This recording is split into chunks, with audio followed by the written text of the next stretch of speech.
అట్లాగే దేశ ప్రజల సంక్షేమం గురించి పట్టించుకోకుండా ఇజ్రాయెల్ నాశనం కావాలా, అసలు ఉండడానికి వీల్లేదు. అక్కడ పాలస్తీనాలకి స్వతంత్ర రాజ్యం కావాలి, 2 రాజ్యాలు అవసరము, పాలస్తీన్ హక్కులను కాపాడాలి అని చెప్పిన వాదన నన్ను ప్రపంచం అంగీకరిస్తున్నది. అమెరికా అంగీకరించింది, ఇజ్రాయెల్లో చాలా ప్రభుత్వాలు అంగీకరించినాయి, భారతదేశం దానికి కట్టుబడి ఉన్నది, ప్రపంచం ఒప్పుకోలేదు. అసలు ఇజ్రాయెల్ ఉండడానికి వీల్లేదు, నామరూపాలు లేకుండా చేయాలనేది అధికారంగా కావాలి. అలాగే death to America, death to Israel. America లాంటి దేశం చచ్చిపోవాలా, ఉండకూడదు.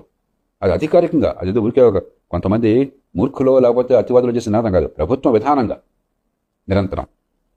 అంతటితో ఆపకుండా అణ్వాయుధాలను సేకరించి ఇజ్రాయెల్ని భస్మీపట్నం చేస్తాం, అణ్వాయుధాలతో అమెరికాని అత్రకోతలం చేస్తాం.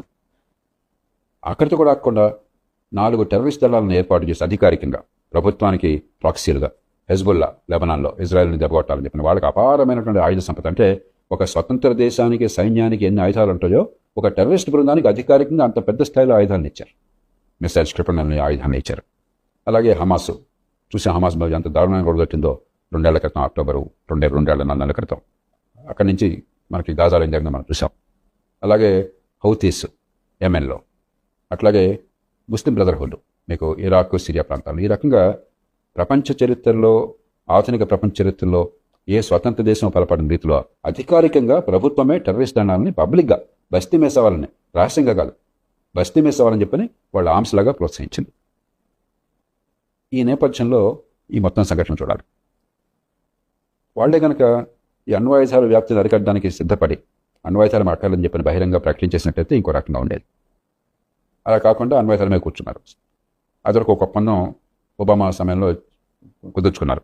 కానీ ఒప్పందం లోపభూయిష్టం వల్లనమాట వాస్తవం. ఎందుకంటే కొంతకాలం పాటు అణ్వాయుధ వ్యాప్తికి అవకాశం లేకుండా ఎన్రిచ్మెంట్ చేయకుండా ఆగుతాం కొంతకాలం పాటు, ఆ తర్వాత ఏమవుతుంది మా ఇష్టం.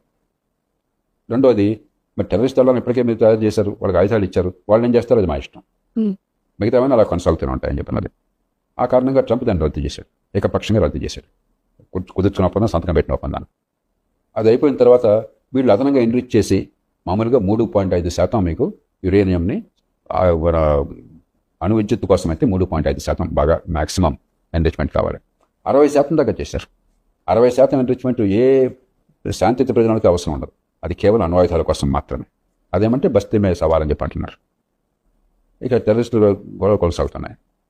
ఆ దేశం లోపల ప్రజల జీవితాలు అత్రకొత్తలం చేశారు. పాపం అమాయకులైన ఆడపిల్లలు ఒక స్వేచ్ఛాది సంబంధంగా అలవాటుపడి కేవలం వాళ్ళ జుట్టు కొద్దిగా కనిపించింది, హిజాబ్ వేసుకున్నా కూడా అన్న కారణంగా వాళ్ళందరినీ చంపేయటం, అరెస్టులు చేసి మరి ప్రజలు తిరగబడితే క్రూరంగా అణిచివేయడం జరిగింది. వాళ్ళ జీవితాలు అతకొత్తం వేసరికి వాళ్ళంతా శాంతియుతంగా తిరగబడ్డారు. 15 రోజుల క్రితం వాళ్ళు ఊచకొత్తకు వచ్చారు. 30,000 మంది దాకా చంపేశారని చెప్పంటున్నారు అమాయకులు.